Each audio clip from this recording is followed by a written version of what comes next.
ആളും കാലവും ഉണ്ട്, അത് നമ്മൾ മനസ്സിലാക്കണം.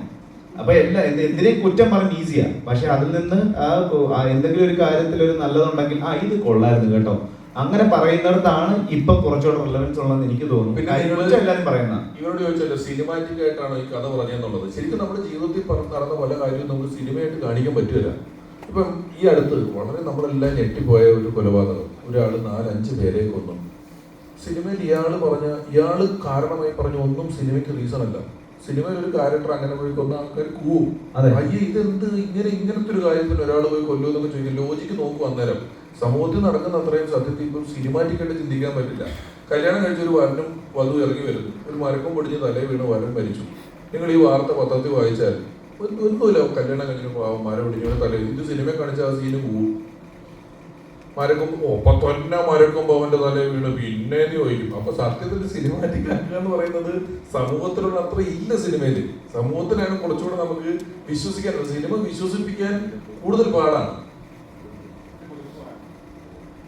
അന്നത്തെ ദിവസം നമ്മൾ എഴുതിയിട്ട് പുള്ളിയുടെ അടുത്ത് നമ്മളൊന്ന് ഡിസ്കസ് ചെയ്തു.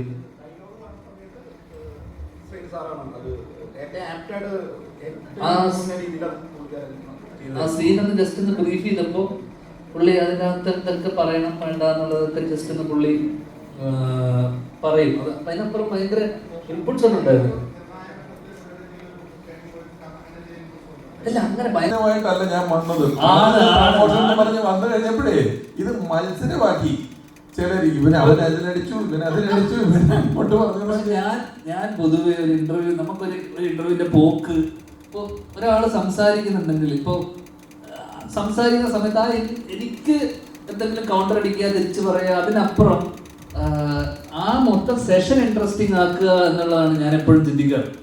കാരണം ഞാൻ ബാക്കിയുള്ളവർക്ക് ഒരു സ്പേസ് കൊടുത്തിട്ടും ബാക്കിയുള്ളവർ സംസാരിക്കട്ടെ, അല്ലെങ്കിൽ അവർ സംസാരിക്കട്ടെ, ജീവക്ക് ചില കാര്യങ്ങൾ ഇട്ട് പറയാനുള്ള ഗ്യാപ്പ്.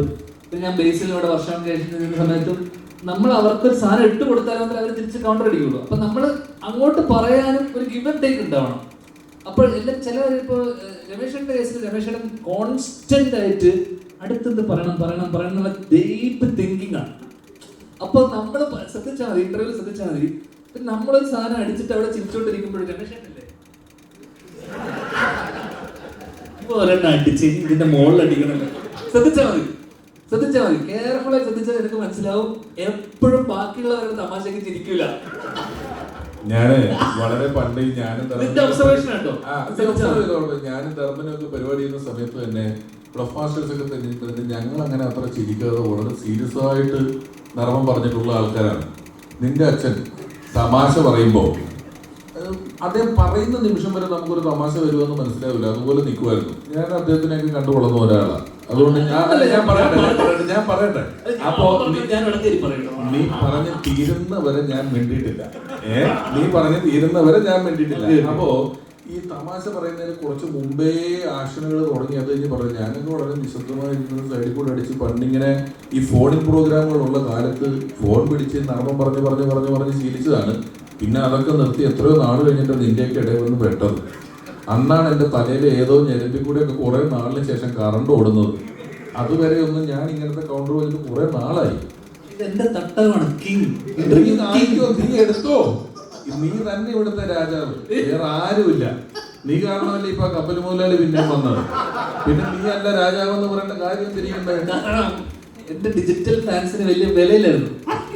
ഞാൻ അന്ന് പറഞ്ഞപ്പോ ഇത് വലിയ കാര്യം എടുത്തില്ല. അയ്യോ എന്റെ പൊന്നടാ സംഭവിച്ചിരിക്കുന്നത്. അപ്പൊ പലപ്പോഴും നമ്മൾ പറയുന്ന തമാശയും ബാക്കിയുള്ളവർ പറയുന്ന തമാശകളും നമ്മൾ ആസ്വദിക്കുക എന്നതാണ് ഏറ്റവും വലിയ ഇമ്പോർട്ടൻറ്റ്. അപ്പൊ എന്ന് വെച്ചാൽ ഞാൻ ബേസിലുമായിട്ട് ഇരിക്കുന്ന വർഷം കേസ് എനിക്ക് ഭയങ്കര ഇൻട്രസ്റ്റിംഗ് ഒരു സെഷൻ പോലെയാണല്ലോ. പിന്നെ നമ്മള് ഈ പറയുന്ന നമുക്ക് പരിചയമുള്ള ഇതിലുള്ള ഒരുപാട് ആൾക്കാരുണ്ട്. ഉണ്ടെങ്കിൽ എനിക്ക് തോന്നുന്ന കാര്യം ഇപ്പൊ കഴിഞ്ഞ കുറെ അധികം നാളുകളായിട്ട് ഈ തമാശയിലുള്ള പൊളിറ്റിക്കൽ കറക്റ്റ്നെസ്, നമ്മൾ പറയുന്നതിനെ പേഴ്സണലി എടുക്കുക, സീരിയസ് ആയിട്ട് എടുക്കുക എന്നൊക്കെയുള്ള കാര്യം കൊണ്ട് ഞാൻ തലയിലൊരു സൈമൾട്ടേനിയസ് ആയിട്ട് ഒരു എഡിറ്റിംഗ് പ്രോസസ്സ് നടക്കുന്നുണ്ട്. പണ്ട് ഇത് ഞാനോ ധർമ്മനോ ഒക്കെ ഇരുന്ന് അങ്ങോട്ടും ഇങ്ങോട്ടും പറയുന്നതിന് നമുക്ക് ഈ കുഴപ്പമില്ല. ഇപ്പം പ്രത്യേകിച്ച് ഞാൻ എൻ്റെ രാഷ്ട്രീയമൊക്കെ തുറന്നു പറഞ്ഞ് നിൽക്കുന്ന സാഹചര്യത്തിൽ നമ്മൾ പറയുന്ന സാധനത്തിന്റെ ഏതെങ്കിലും ഒരു വാക്കോ അറ്റോ മൂലയുടെ ഒരു കഷ്ണം കൊണ്ടുപോയി ഹെഡിങ് ആക്കി മറ്റൊരു സാധനമാക്കി മാറ്റപ്പെടുമോ എന്നൊരു ഭയം ഉള്ളത് കൊണ്ട് പറയുന്നതിന് മുമ്പ് ചിലപ്പോൾ ഇങ്ങനെ ചിന്തിക്കുന്നുണ്ടാവും, അതായിരിക്കും.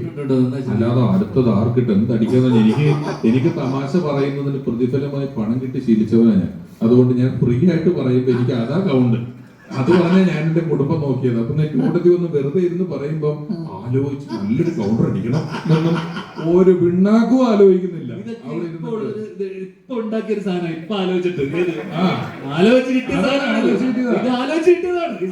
ആലോചിച്ചതിന് കിട്ടിയതാ. ഇങ്ങനെ പറഞ്ഞെങ്കിൽ എന്തെങ്കിലും ഉണ്ടാവണമല്ലോ. ഇല്ല ഇല്ല സാർ നീ തന്നെ രാജാവ്. എടാ നമ്മൾ ഒറ്റ കെട്ട കേട്ടോ, നമ്മളൊരൊറ്റ കെട്ട, ഞാനും നീയും. നമുക്ക് ഒന്നിച്ച് ഒരൊറ്റ ശത്രുവുള്ളൂ ഇനി ഇവിടെ.